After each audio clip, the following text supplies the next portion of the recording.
comment je peux l'intégrer dans mes propres logiciels et bénéficier en fait de la puissance de l'IA. Aujourd'hui, on est capable bien sûr que le LLM soit sur ses propres serveurs. Tout ça existe déjà. Intégrer l'IA dans le processus métier de l'entreprise, c'est accueillir Anthony Zanetti, le cofondateur d'ActionCode, Donc ActionCode, pour ceux qui ne connaissent pas ActionCode, on est situé à Metz, une trentaine de personnes. On l'a déjà dit, il y a plus entours et depuis déjà un moment. Vous connaissez Amazon, les recommandations d'Amazon sont déjà basées sur une IA et ça fait déjà quelques années en fait que cela existe. Là ici, alors c'est des plateaux repas en Chine qui sont intégralement scannés par une IA qui reconnaît donc les plats et qui permet de payer sans contact en plus son repas. Alors c'est pas qu'en Chine, ça c'est un restaurant d'entreprise en France qui est aussi équipé de ce genre d'appareil. On peut se poser la question aujourd'hui comment l'IA pourrait transformer mon entreprise, comment je peux l'utiliser dans mon propre travail. Alors il y a déjà eu plein d'exemples cités. J'ai moi-même donné des exemples au niveau du codage pour des développeurs. Et on peut aussi se poser la question comment je peux l'intégrer, pardon, on fait du développement sur mesure, comment je peux l'intégrer dans mes propres logiciels et bénéficier en fait de la puissance de l'IA. Alors on va voir déjà un petit peu les différents types d'IA. Je vais revenir un petit peu sur des définitions, même si j'ai eu quelques éléments tout à l'heure. Leurs usages, comment les intégrer, donc ça va être le cœur d'implantation dans l'entreprise, et un exemple concret chez ActionCode. Alors, on a beaucoup parlé du 5, plus du 4, mais le 5, le 4 étant basé sur le 5, mais si on reprend un petit peu la définition de tout ça, donc on a l'intelligence artificielle qui englobe un tas de choses, voilà, qui est là pour simuler l'intelligence humaine. Alors, on parle d'intelligence, voilà, on retrouve le mot intelligence humaine.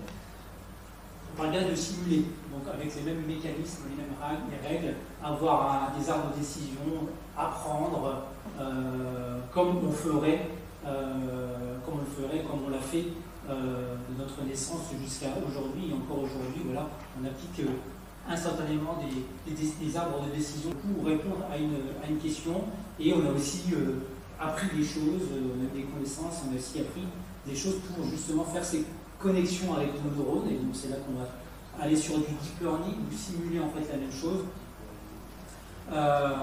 Voilà, sur ces fameux réseaux de neurones qui sont un petit peu la base des IA. Tout ça existe depuis, je crois que déjà les années 60, on parlait d'intelligence artificielle, on peut simuler déjà des choses. Le machine learning, c'est les années 80, deep learning, on est dans les années 2000. Voilà, donc tout ça n'est pas très récent en soi. Ce qui est plus récent, c'est la partie effectivement générative, basée sur des modèles de langage naturel. Et là, on va remercier effectivement à la fois les constructeurs de puces. Nvidia est devenue une des premières capitalisations boursières juste parce qu'ils ont vendu des puces à Facebook. Et quand on parle de puces, on achète 100 000 puces à 40 000 $ la puce. Et tout de suite, ça fait un beau chiffre d'affaires pour Nvidia. Mais on a besoin de cette puissance de calcul qui, effectivement, peut-être n'est pas très green, mais ça, je pense qu'on y pensera après, malheureusement. On a besoin de puissance de calcul pour aller fouiller Internet, trouver des contextes à tout ça, créer ces modèles de langage naturel dit large. Et donc, tout ce qu'on a parlé jusqu'à présent est basé en fait sur ça. Là, je vais expliquer des usages déjà existants en faisant à la fin un lien sur l'IA générative. Et tout ça existe déjà. Quand je parle de classification, et j'ai montré les images de reconnaissance de plats sur sur un plat, sur un plateau, on est bien sur la reconnaissance d'images. On est sur un entraînement d'images, ça c'est une salade, et puis on a montré à un ordinateur, on a fait du machine learning, on lui a appris ce que c'était qu'une salade des centaines, des milliers de fois pour que la prochaine photo qu'on nous présente, on puisse prédire qu'à 95% c'est une salade, et donc c'est bien une salade. D'accord? On est sur la reconnaissance d'images. On va aussi reconnaître les caractères et détecter des visages, faire de la reconnaissance faciale, le suivi des objets, la détection d'objets. Tout ça, c'est des choses qui marchent aujourd'hui très bien et qui marchaient déjà il y a quelques années, mais qui s'est beaucoup renforcé. Voilà, il extraire aujourd'hui des textes de documents ou d'images devient très facile pour pouvoir nourrir aussi un prompt, je viendrai peut-être un petit peu sur ce que c'est qu'un prompt. Voilà. Mais on va aussi avoir des détections, par exemple, si vous êtes sur une chaîne de production et vous produisez certaines pièces, vous allez avoir une caméra qui va prendre une photo de la pièce et essayer de détecter automatiquement une anomalie sur une pièce et la mettre au rebut, juste parce qu'on a entraîné en fait une IA sur des photos de pièces qui étaient bonnes et pas bonnes, et à un moment donné on a classé ça c'est la bonne, ça c'est la mauvaise.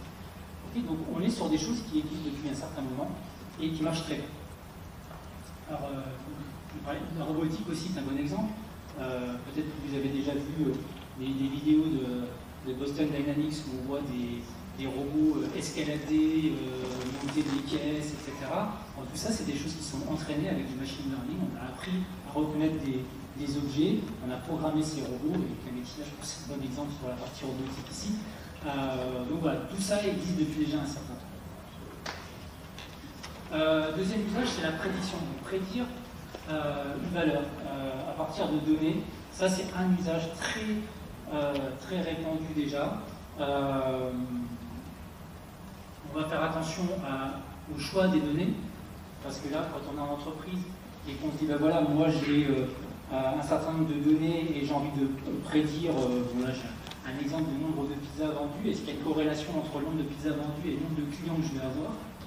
Voilà, donc on fait une simple régression linéaire, et si j'ai des données sur toutes les pizzas vendues et le nombre de clients correspondants, peut-être que j'ai une corrélation ou pas. Hein. On a parlé de la météo pour la température, mais si je couple tout ça avec est-ce qu'il y avait un match de foot à la télé ce jour-là, est-ce que quelle était la météo, etc., je vais avoir un certain nombre de données. Alors, plus j'aurai un nombre de données important, plus ça sera peut-être plus judicieux de trouver des corrélations et pouvoir faire des détections lorsque je vais donner des valeurs en entrée et avoir en fait une réponse. Donc ça, c'est des choses très classiques dans le domaine de l'IA, et je ne parle pas de l'IA générative, c'est des choses qu'on peut déjà tout de suite intégrer en entreprise. La détection d'anomalies, j'en ai parlé tout à l'heure, là aussi, c'est des choses basées surtout sur les images. Et là, qu'est-ce qu'il faut forcément en entrée? Vous doutez bien qu'il va falloir un certain nombre de photos pour entraîner des IA. Les algorithmes existent, les modèles existent, sont accessibles.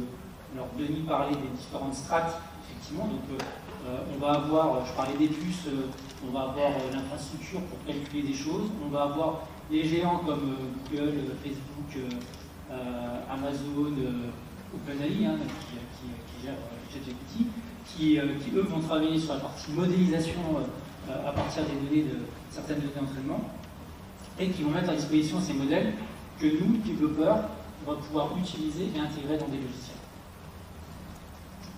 Le forecasting aussi, c'est quelque chose de très évité, on va dire, dans le monde de l'intelligence artificielle, pour un tas d'usages qui se déjà, hein, la prévision voilà, sur les acquisitions, sur les taux de conversion, dans l'e-commerce, hein, je parlais de beaucoup de produits, personnalisation d'expérience, la gestion des inventaires, voilà toute une litanie en fait, de choses qui sont déjà en place et qui sont déjà intégrées dans des logiciels, et c'est pas d'aujourd'hui, c'est d'avant-hier, on va dire, ou d'hier.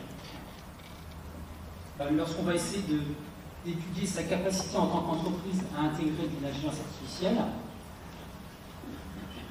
on va déjà essayer de mesurer son niveau de digitalisation. Comme disait Denis, pour plein de mots, c'est bien, on a quelque chose du réel et on veut donc les digitaliser. Donc là, il faut se poser la question effectivement de son degré de maturité en tant qu'entreprise. Là, on va revenir sur des notions simples de transformation digitale. À quel niveau je me trouve déjà dans ma transformation digitale? C'est-à-dire une entreprise qui est hésitante à aller sur une transformation digitale, elle sera encore plus hésitante à aller sur de l'IA et va probablement pas utiliser de ChatGPT ou autre outil, ou dire à ses salariés, attention, c'est interdit chez nous, on n'utilise pas ce genre d'outil. D'accord? Donc on peut parier que les entreprises ont déjà du mal à digitaliser leur processus métier, et plus on va en avant, je dirais que entre 3 et 4, on peut déjà poser la question de l'IA, mais c'est certainement les plus expérimentées des entreprises, aujourd'hui en tout cas, qui vont pouvoir intégrer de l'IA plus facilement, parce qu'elles ont déjà à la fois réglé des problèmes d'intégration dans l'entreprise, de culture aussi dans l'entreprise. Les salariés sont déjà certainement formés à déjà beaucoup d'outils. et ne vont pas être hésitants pour intégrer de nouveaux outils parce que ça a déjà fait. Donc on est certainement déjà sur des entreprises expérimentées. Est-ce que ça veut dire qu'il faut être une entreprise expérimentée dans l'utilisation pour pouvoir intégrer de l'IA? Aujourd'hui, certainement plus que demain. Voilà. Mais en tout cas, si on est déjà pratiquante, on pourrait faire second vers l'entreprise expérimentée en intégrant de l'IA. Donc pas d'IA sans digitalisation d'entreprise. Et puis une fois qu'on a mesuré le fait qu'on pouvait intégrer de l'IA dans l'entreprise, on va déjà déterminer voilà, les actions que l'on souhaite réaliser.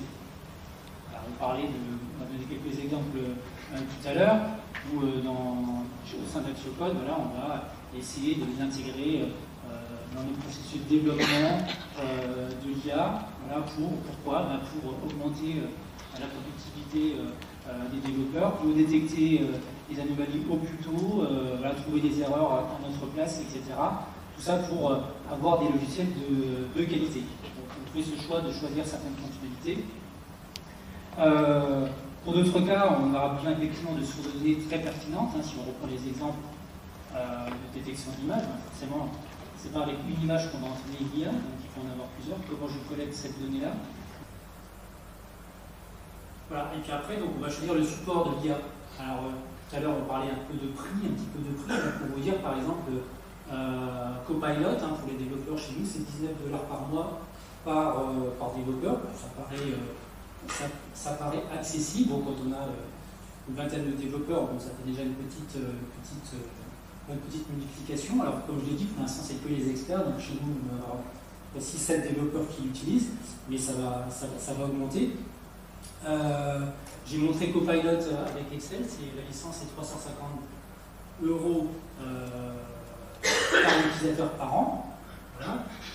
GPT-4, j'ai plus les prix en tête, mais c'est aussi payant. Et là aussi, il y a une certaine différence avec, Frédéric parlait des débuts du web.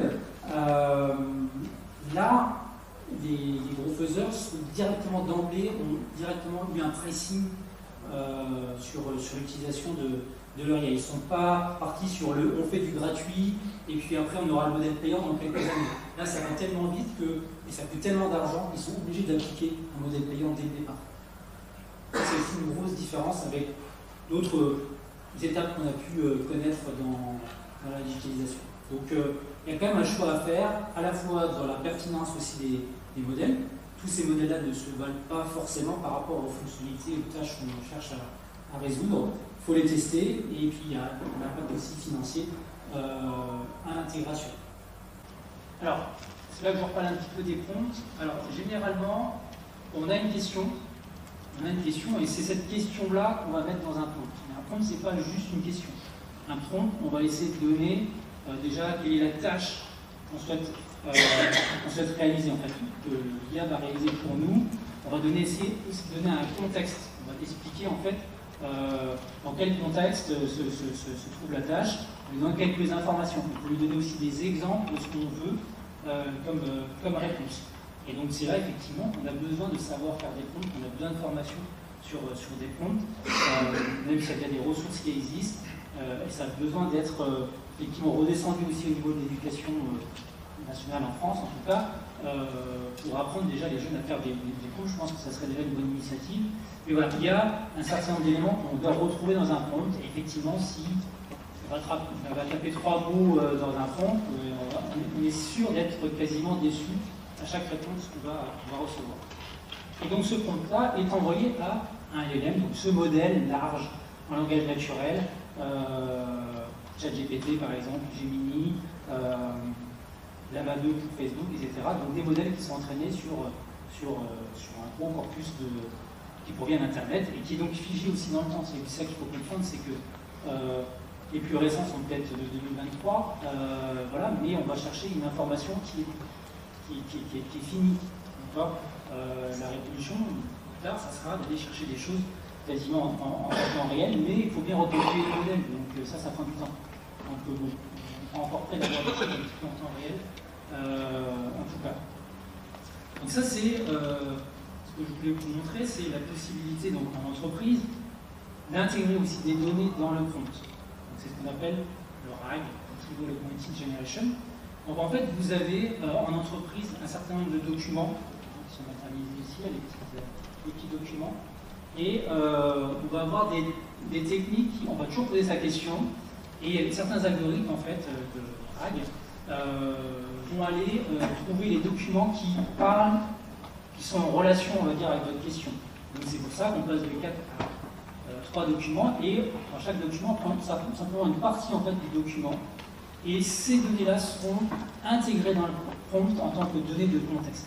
Moi, j'ai des documents d'entreprise, je vais pouvoir intégrer ces données-là, et la question que le collaborateur, par exemple, va poser, va pouvoir agrémenter le prompt d'un contexte, c'est aussi du texte, bien sûr, et c'est ça qui va être envoyé au modèle, pour avoir une réponse, bien sûr, plus pertinente. Donc, se pose effectivement, évidemment, la question de ce qu'on envoie comme données dans le contexte, quel document, parce que là on pose une question, donc si ça se trouve, on pose une question sur une partie financière, etc. Et puis on a intégré des PDF de contrôle financier, enfin un tas de choses en fait dans d'autres entreprises, et on va envoyer en fait ces données en même temps dans le prompt. Donc il faut effectivement faire attention. Aujourd'hui, on est capable, bien sûr, que le LLM soit sur ses propres serveurs. C'est pas forcément parti directement aux États-Unis ou chez un gros faiseur. Donc on est capable d'utiliser aussi des modèles locaux, certes peut-être quelquefois un peu moins pertinents parce qu'ils n'ont pas tous les paramètres que peut avoir un gros LLM dernière génération, mais qui est déjà pas mal. Et puis il y a la société française Mistral AI, qui est aussi un modèle qui est plutôt pas mal et qu'on peut utiliser aussi sur sa propre infrastructure. Et donc là, il n'y a pas de données qui sortent. Donc voilà, pour remettre un petit peu au contexte le prompt et se dire que voilà, quand j'ai des données, je peux aussi les intégrer dans un prompt, et il y a des mécaniques automatiques pour le faire. C'est ça qu'on intègre chez Axocode dans les logiciels. Alors justement, comment on le fait? Alors je prends un exemple. Alors on peut faire un logiciel sans spécification. On est sur le moins au début. Voilà, donc c'est pas super, hein, et les risques sont grands, hein, plus de 75% des échecs informatiques sont dus à des manques de spécification. Voilà, donc c'est assez évident quand on n'a rien et qu'on part comme ça un peu la fleur au fusil. Puis après, on a utilisé beaucoup des outils bureautiques pour faire ces spécifications fonctionnelles. On a pris un Word, un Excel, et puis on a mis du texte dedans. En début de projet, on a demandé aux développeurs de coder le logiciel, et puis après on oublie ces documents, ils ne sont pas mis à jour, etc. Et donc on a une dérive entre la dernière version de notre logiciel et puis les spécifications qui ne sont pas mises à jour. Nous, donc, on a développé un logiciel qui s'appelle Managiciel, qui permet en fait de structurer les spécifications fonctionnelles et de maintenir aussi cette documentation fonctionnelle. Et c'est dans ce logiciel-là qu'on a intégré l'IA. Je vais vous montrer quelques exemples. Voilà. L'objectif de Managiciel, c'est donc réaliser des spécifications structurées, d'avoir une doc à jour sur ces spécifications et ses fonctionnalités. Voilà, un certain nombre de choses. On va faire des études d'impact aussi, lorsqu'on demande des changements sur le logiciel, qu'on puisse avoir une étude d'impact du changement et savoir comment ce changement-là va impacter toutes les parties du logiciel. Le versionning aussi des spécifications est un élément important. Alors, gain de temps, gain de qualité, gain de productivité, ça c'est déjà ce qu'on a, mais lorsqu'on va ajouter l'IA, on va encore augmenter tout ça. Alors, on va utiliser l'IA en fait dans notre outil pour créer des nouveaux cas d'utilisation. Souvent, on reçoit un petit brief, on reçoit quelques paragraphes sur l'expression de besoin, de tiens, je voudrais faire telle ou telle chose. On peut utiliser l'IA pour démarrer, on va dire, les spécifications, pour créer des cas d'utilisation à notre place. Et là, pareil, l'expert, forcément, sait reconnaître le bon cas d'utilisation, sait reconnaître que ça, c'est pertinent, etc. Ça permet d'aller beaucoup plus vite dans la rédaction. On va aussi pouvoir poser des questions et recevoir des réponses sur les spécifications fonctionnelles. Et quand on a beaucoup de spécifications, parce qu'on a un logiciel qui est important, beaucoup de règles de gestion, on peut poser des questions si on ne se rappelle plus de certaines règles. On va pouvoir aussi générer des descriptions très bien écrites, des cas de test, des scénarios des termes de glossaire, etc. Donc là, par exemple, donc ça c'est une capture d'écran du logiciel. Là, voilà, j'ai un texte ici qui a été saisi. C'est une introduction, une simple expression de besoin d'un client. Et là, on va demander à une IA de générer les cas d'utilisation. Donc ça, c'est quelque chose qu'on a intégré dans le logiciel. Et les résultats, c'est une liste de cas d'utilisation qu'on va pouvoir peaufiner. Déjà, sélectionner si on n'est pas d'accord, régénérer si on n'est pas d'accord, sélectionner certains, et on va déjà avoir une ébauche en fait, de cas d'utilisation sans qu'on ait eu besoin de le faire. Alors bien sûr, on pourrait le faire nous-mêmes, bien entendu, les experts savent le faire, mais ça demande forcément une petite réflexion supplémentaire, ça demande une écriture supplémentaire et donc du temps. Et donc là, ça me permet d'aller un peu plus vite. Ça, c'est un exemple de génération de cas d'utilisation. Là, on est sur un autre cas d'utilisation, on est sur le détail d'un cas d'utilisation, on voit qu'il n'y a pas de description, il n'y a rien. Et on a un petit bouton magique qui va nous dire, voilà, soit génère-moi la description, génère-moi des cas de test par rapport à ce scénario, ou génère-moi le scénario nominal, donc les étapes du cas d'utilisation. Voilà, donc là, on a l'IA qui comprend le contexte de notre application, qui va nous générer un scénario qu'on va pouvoir donc appliquer et automatiquement dans notre logiciel. À la place de le saisir nous-mêmes, c'est déjà pré-saisi et nous on peut aller ajuster, modifier, rajouter une étape si on pense qu'il y a une modification à faire. Question-réponse, je parlais tout à l'heure des différentes fonctionnalités. Question-réponse, ici on va poser sa question et l'IA va comprendre le contexte et va nous donner en fait un certain nombre d'éléments de réponse. Ici on demande juste comment je pourrais filtrer la liste des articles. Et là, on a des suggestions de ce qu'on pourrait faire et agrémenter le logiciel de nouvelles fonctionnalités. Voilà. Là, on utilise à fond le côté créatif des IA. C'est pour ça aussi qu'elles existent. Apporter de la valeur, créer des choses. Et un autre exemple sur les glossaires. Dans les spécifications fonctionnelles, souvent des glossaires, on a des termes métiers à définir. Donc là, j'ai le terme push-mail, par exemple. Je vais lui demander de me générer effectivement la description, mais pour un texte existant, je pourrais rechercher des ambiguïtés sur une phrase. Dans les spécifications fonctionnelles, le nerf de la guerre, c'est de ne pas avoir d'ambiguïté. Donc voilà, l'IA est aussi capable de chercher dans un texte des ambiguïtés, ou rechercher des synonymes, etc. Donc là, il propose une description. On va pouvoir valider et modifier au cas où on pense qu'elle est un petit peu modifiée, mais peut-être qu'on va garder 80% on va dire, du résultat. Voilà, on va pouvoir prendre quelques questions. Penses-tu que toutes les entreprises devraient créer leur propre IA? Alors créer non, parce que l'IA est intégré peut-être. Oui. Intégré, tout dépend effectivement le métier. En fait, je reviens sur une des parties dans ce choix-là, c'est de savoir en fait quel usage, quelle fonctionnalité. Est-ce que j'ai une nécessité effectivement d'intégrer de l'IA? Il y a plein de métiers différents.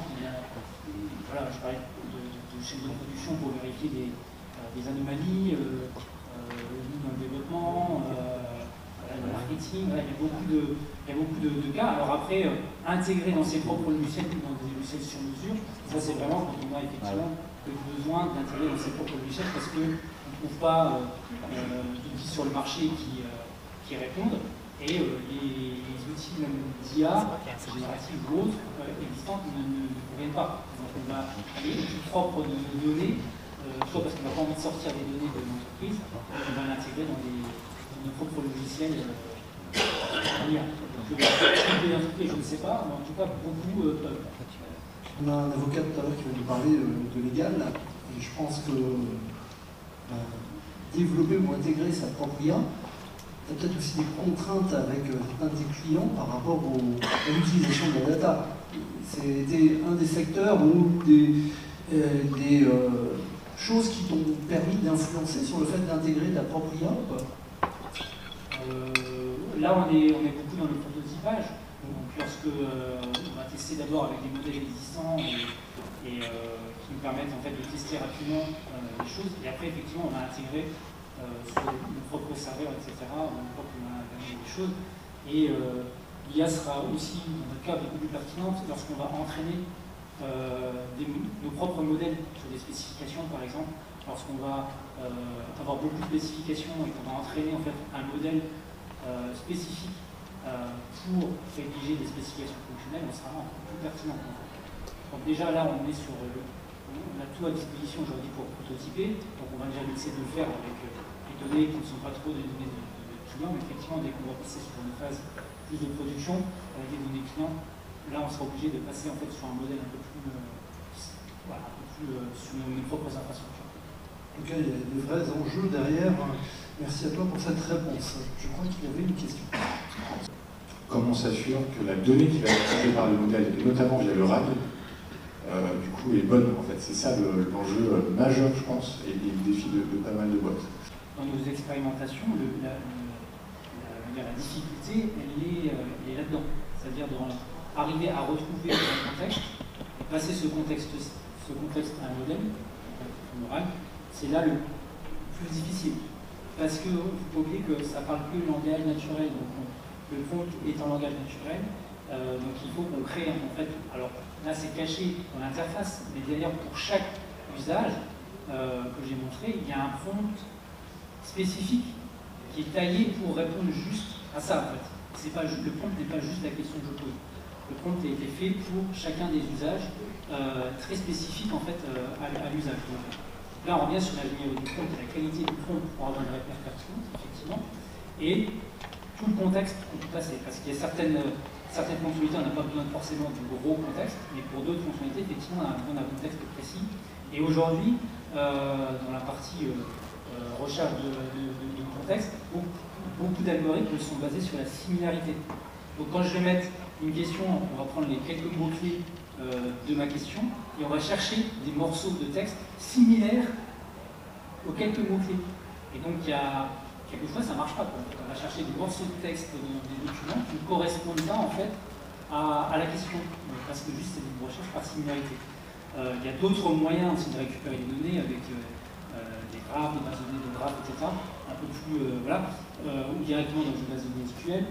Il y a différentes techniques, mais tout ça est encore très jeune. Les algorithmes commencent à être pertinents, mais ils ne sont pas encore optimisés. En fait. Donc il y a vraiment le nerf de la guerre à l'intégration dans l'entreprise, c'est vraiment à ce niveau-là. C'est pas dans l'utilisation du modèle en direct. Ouais, tout à fait. Et le deuxième point, c'est là que je ne suis pas d'accord, et je ne sais pas si je suis d'accord sur ce que vous avez dit sur la nécessité d'avoir une entreprise qui soit suffisamment mature pour aller sur l'IA, et notamment sur l'IA générative. Moi, je le vois dans des expérimentations qu'on peut mener. L'IA générative, en fait, elle s'est développée massivement dans le public. Elle a le potentiel de se développer massivement aussi dans les entreprises, sur justement des publics qui ne sont pas du tout experts, pour des tâches finalement peut-être limitées, qui n'est pas sur l'envergure d'un très gros projet, mais qui va faire que pour une personne, sur une tâche donnée, ça va lui faire gagner 5 minutes, 10 minutes, une demi-heure, 1 heure par jour. Sans avoir entre guillemets tout un projet, tout un process extrêmement massif. Et du coup pour ça il n'y a pas besoin d'être une entreprise ou une entité qui soit déjà forte de manière digitale. Oui, c'est même pareil qu'on peut faire avec d'autres outils. Il y a déjà eu beaucoup en entreprise des salariés qui, parce que dans l'entreprise on n'avait pas tel ou tel outil, allaient eux-mêmes payer des licences d'outils à côté pour faire leurs tâches, etc. Donc ça existe déjà, ça existera toujours. C'est pas pour ça que l'entreprise est mature. C'est pas parce que le collaborateur sait faire que l'entreprise a accepté que le collaborateur utilise ces outils. Et je mets aussi en parallèle avec, c'est pas le sujet de l'IA, mais tout ce qui est no-code, low-code, si on connaisse un petit peu ces choses-là, donc tout ce qu'on peut créer en termes d'application ou de faire du développement sans développeur. Donc c'est aussi des usages qui ne sont pas forcément, certains salariés ont utilisé ces outils-là parce que le service informatique de l'entreprise n'était pas soit disponible ou ne voulait pas faire un développement spécifique pour eux, et donc ils ont été chercher une solution ailleurs et c'est même de la développer eux-mêmes, avec plus ou moins de réussite, mais voilà. Mais en tout cas, c'est des usages. Et donc, ça ne veut pas dire que l'entreprise est digitalisée à 100% quand ça se passe comme ça, en fait. Et là, on a le même phénomène, c'est-à-dire que, bah oui, tiens, je vais utiliser à côté un chat GPT pour me faire mon mail, peut-être même à mon boss, ou je génère un rapport, mais je ne dis même pas que c'est ça. C'est pour ça que c'est intégré dans l'entreprise. Vous voyez? Mais après, comment ces collaborateurs vont je dirais, apporte la bonne parole aux autres et que ça crée quelque chose dans l'entreprise. Et là, on a besoin d'une impulsion, à la fois effectivement de plus de collaborateurs, et aussi du management qui doit apprécier aussi des choses qu'on fait. C'est pas parce qu'on utilise des outils que l'entreprise est digitalisée. Est-ce que nous avons une dernière question? Oui, tout en haut. Bonjour. Un des enjeux dans les projets, avant de lancer un projet d'IA, c'est de calculer le ROI. Est-ce que vous avez à votre niveau des méthodes, des conseils ou des retours d'expérience à nous partager? Alors effectivement, ça c'est pertinent comme question, parce qu'on se pose déjà la question du ROI comme si c'était un outil finalement qui était là depuis longtemps et qu'on intégrerait cette fonctionnalité ou un outil comme un autre, en fait, où déjà on calculerait le ROI. Donc c'est vrai, mais comme je le disais en préambule, c'est des outils qui sont payants. Donc effectivement, tout de suite, on va demander de sortir la carte bancaire. Donc on peut se poser la question tout de suite de est-ce que c'est pertinent, est-ce que je vais avoir un retour. Donc, dans notre usage, nous, pour les développeurs, on sait, j'ai donné un petit peu des chiffres tout à l'heure, donc ça veut dire que c'est de la productivité qu'on va calculer par rapport à un gain de productivité, donc un certain retour d'investissement. Sur ça, un développeur va être capable de faire plus de choses dans la même journée, d'écrire entre guillemets plus de lignes dans la même journée. Donc on a un retour effectivement sur investissement. Sur les spécifications, on a aussi un retour sur la qualité, on aura moins de discussions avec le client parce qu'on aura moins d'ambiguïté, parce qu'on aura peut-être généré des choses plus pertinentes du premier coup en tout cas, donc aussi des gains de productivité sur la rédaction des spécifications fonctionnelles. On aura aussi, je sais pas, 20-30% en moins de temps à les rédiger, et c'est à la fois un coût au moins pour le client qui nous commande un logiciel et qui peut être consacré à autre chose. Donc on n'a pas de chiffres encore très précis parce qu'on est au début, mais effectivement c'est important de mesurer le retour sur investissement de chaque action, je dirais, chaque outil qu'on va intégrer en entreprise. Bonjour. Sur le retour sur investissement, je pense que c'est effectivement quelque chose qui est crucial dans l'utilisation de l'intelligence artificielle. Vous avez fait une analyse, vous êtes arrivé à la conclusion, j'ai fait la même, que confier l'IA générative aux développeurs, aux juniors, ça va être un petit peu compliqué de qualité, mais je vous demandais à vos seniors de le faire. Est-ce qu'on risque pas de se retrouver dans une situation où, comme ce sont les seniors, parce qu'ils ont des connaissances, vont être capables de tirer la valeur et donc d'apporter un retour sur investissement sur les intelligences artificielles, les développeurs juniors se retrouvent dans une situation où ils ne peuvent plus apprendre, ne plus progresser et donc ne plus remplacer les développeurs seniors. C'est la question qu'on a. Ouais, alors pour l'apprentissage, je pense que l'IA ne va pas apprendre quelque chose aux développeurs juniors. Donc on passe toujours par une phase de formation, beaucoup en interne. On mise beaucoup sur les formations en situation de travail, c'était ma feste. Donc l'apprentissage, il se fait par là. Il ne se fait pas par l'IA a généré ça, ça doit être juste parce que ça marche. Donc c'est forcément juste. Donc c'était la meilleure façon de faire. On n'apprend pas en fait comme ça. On n'apprend pas en regardant en fait. C'est comme avant l'IA, avant les choses qui généraient des choses pour nous dans le code, on aura toujours d'ailleurs sur des sites internet, poser une question ou un message d'erreur, et puis derrière on va avoir des exemples de code à remplacer, et puis on essaye, et puis ça ne marche pas, etc. Ce que font les juniors aussi. D'accord ? Et c'est pas pour ça que la solution peut-être elle fonctionne, est-ce que c'est la bonne, etc. Et on est au même niveau en fait pour l'IA vis-à-vis en fait, des personnes qui sont en apprentissage et qui sont juniors. Donc je crois, sans compter que les modèles vont encore augmenter leur capacité et être beaucoup plus pertinents. Donc voilà, donc lorsqu'on sera peut-être 10 bonnes réponses sur 10 ou 8 sur 10 et 2 à modifier, peut-être qu'on se reposera des questions. Mais en tout cas, aujourd'hui, je pense que l'apprentissage d'un développeur qui sort de l'école, par exemple, va rester toujours classique. Il va prendre les bases pour pouvoir à un moment donné être cet expert ou ce senior qui saura détecter le bon code. Je ne sais pas si la réponse est bonne, mais... Je vais prendre le micro. La réponse est intéressante. Merci. Moi, la crainte que j'ai principalement, c'est qu'effectivement les modèles vont s'améliorer. Ça veut dire que la qualité des propositions que vont faire les IA génératives, quand elles seront bien plantées par les ingénieurs compétents, elle va augmenter. Je pense que la place. Alors l'investissement qu'il faudra consacrer pour qu'il donne les compétences, donne le temps d'apprendre, de faire des erreurs et de commencer, sera contrebalancé, en tout cas c'est un risque que personnellement je conçois, par le coût des IA qui va faire augmenter, on va se sentir. Après, il y aura un prix marché. Il y aura des gens qui vont s'arrêter aussi. Hein. Attention, hein, dans cette course à l'armement, à un moment donné, ils vont avoir être déçus que le temps économisé par les seniors va permettre d'avoir un peu plus de temps pour former les juniors. Peut-être. De beaux échanges, de belles discussions. Merci, merci à vous.